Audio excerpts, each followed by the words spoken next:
মাত্র ১,০০০ টাকায় আমি ঘুরে আসলাম চন্দ্রনাথ পাহাড়, খোয়াছড়া ঝর্ণা এবং ভাবির হোটেলে ভরপুর খাওয়া। আমাদের যাত্রা শুরু নোয়াখালী মাইজি থেকে সুগন্ধা বাসে ফেনী মহিপালের উদ্দেশ্যে। মাইজি থেকে ফেনী মহিপাল পর্যন্ত জনপ্রতি ভাড়া একজন ৬০ টাকা করে। আমি চলে আসলাম ফেনী মহিপাল এবং রাস্তাটা পার হয়ে ওই পাশ থেকে আমাদেরকে চট্টগ্রামের বাসে উঠতে হবে।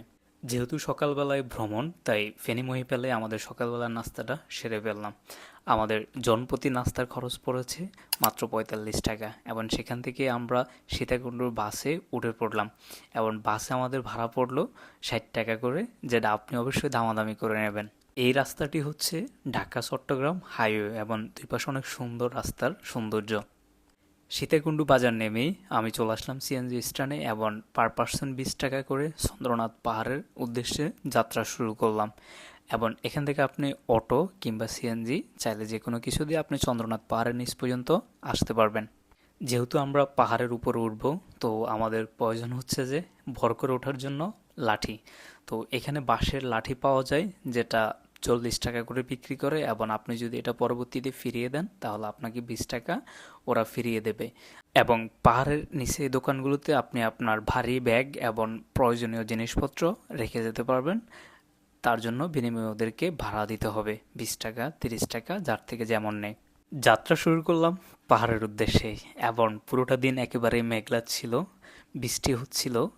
উপরে উঠতেই দেখলাম যে জায়গাটা অনেক বেশি পিচ্ছিল এবং সব জায়গায় সিঁড়ি নেই, তাই অনেককে দেখতেছিলাম যে নেমে যাচ্ছিল এবং পুরো রিস্ক মনে হচ্ছিল। একটু ভুল করলে একেবারে নিচে পড়ে যাওয়ার সম্ভাবনা থাকবে এবং বড় কোনো দুর্ঘটনা ঘটতে পারে, তাই খুবই সাবধানের সাথে উপরে উঠতেছিলাম।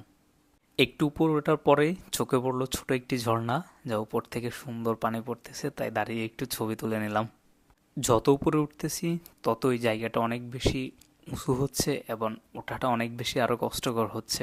কিছু পথ উপরে ওঠার পরেই পাহাড় থেকে পুরো নিচের দৃশ্য দেখা যাচ্ছে, কিন্তু আমাদের এখনও পুরো পাহাড় উপরে ওঠা বাকি, তাই আবার হাঁটা শুরু করলাম উপরের উদ্দেশ্যে।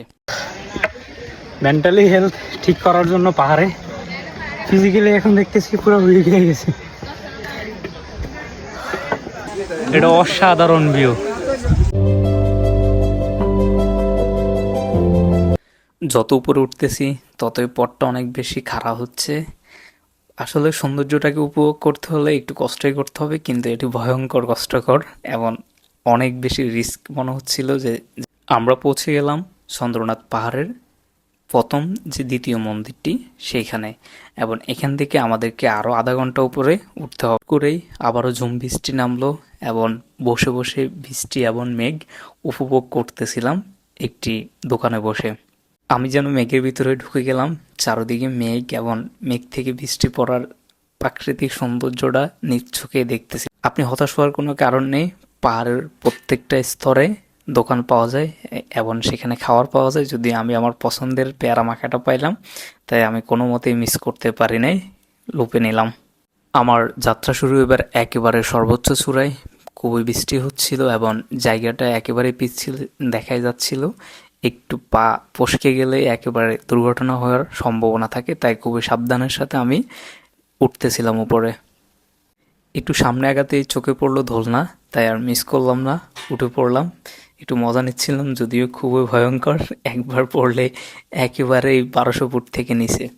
চন্দ্রনাথ পাহাড়ে অনেক হিডেন জায়গা রয়েছে, যেগুলা অনেক বেশি সুন্দর এবং আপনি সুন্দরভাবে এক্সপ্লোর করতে পারবেন এবং যেটি দেখতে একেবারে রাঙামাটি ফিল পাবেন।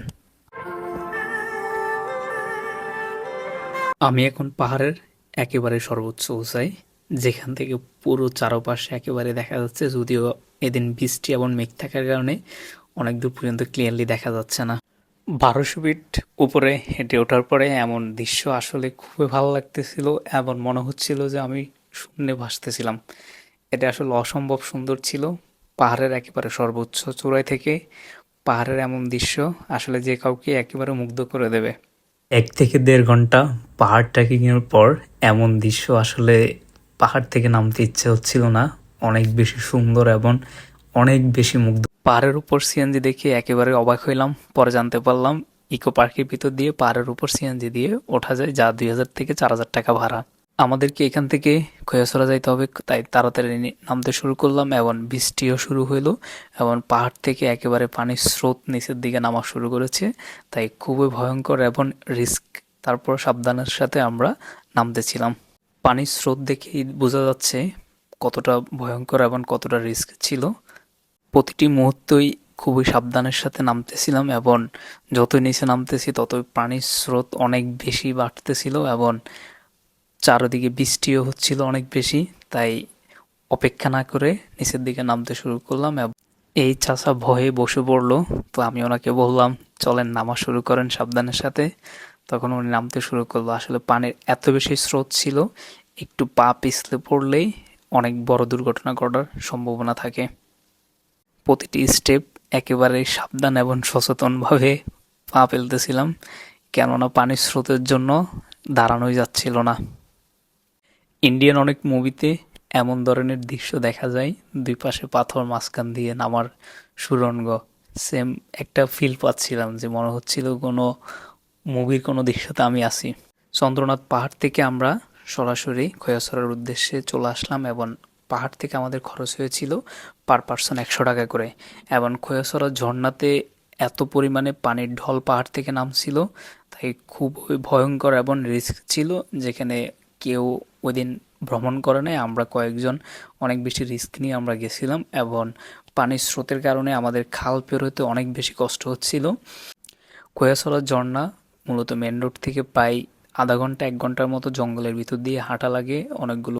পুরোটা দিন বৃষ্টি থাকার ফলে পাহাড় থেকে একেবারে পানির স্রোত অনেক বেশি নামতেছিল এবং ঝর্ণা দেখেই বোঝা যাচ্ছে যে পুরো পাহাড়ের পানি যেন এই ঝর্ণা দিয়ে নামতেছিল এবং এত বেশি বাতাস এবং শব্দ ছিল। অনেক দিনের ইচ্ছে ছিল এমন একটি ভিডিও করব, এমন দৃশ্য আসলে সচরাচর খৈয়াছড়া ঝর্ণায় দেখা যায় না, যেখানে সবসময় লোকজনে পরিপূর্ণ থাকে এবং এত পানির স্রোত খুবই কম দেখা যায় এবং দিনটি ছিল অনেক বেশি রিস্ক এবং ভয়ঙ্কর সুন্দর। তো আমি আসলে নিজেকে লাকি মনে করতে পারি, এমন সুন্দর দৃশ্য আমি ক্যামেরাবন্দি করতে পারছি।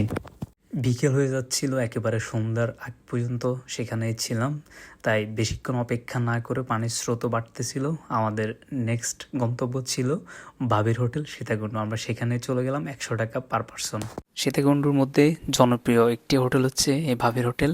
এখানে গরুর মাংসের সুইজাল পাওয়া যায় এবং যেটি গরুর মাংসের জন্য অনেক বেশি বিখ্যাত, এবং সাথে রয়েছে সালাদ, যা আপনাকে অনেক বেশি মুগ্ধ করবে। আসলে এখানকার খাওয়ারের জন্য অনেক বেশি সিরিয়াল ধরতে হয় এবং অনেক সময় পরে সিরিয়াল পাওয়া যায়। আমার কাছে এই মাংসটা অসম্ভব স্বাদ ছিল এবং যেটার প্রাইস পড়েছিল 160 টাকা মাংস এবং ভাতের প্লেট ছিল 10 টাকা করে, সালাদ 30 টাকা। এই গরুর মাংস 4 পিস এবং একটু রসুন থাকে এবং একটি সুইজাল থাকে এই মাংসের মধ্যে। দাম অনুযায়ী খাওয়ার একেবারেই পারফেক্ট, দাম বেশিও না কমও না। সাথে ডেজার্ট হিসেবে নিলাম সন্দেশ, যেটি 30 টাকা প্রাইস ছিল এবং অনেক ভালো লেগেছে। ভাবির হোটেলের লোকেশন সীতাকুণ্ড বাজারের একটু আগে, পাম্পের অপোজিট সাইডে। ধন্যবাদ পুরো ভিডিওটি দেখার জন্য। দেখা হবে নেক্সট কোনো ভিডিওতে। আল্লাহ হাফেজ।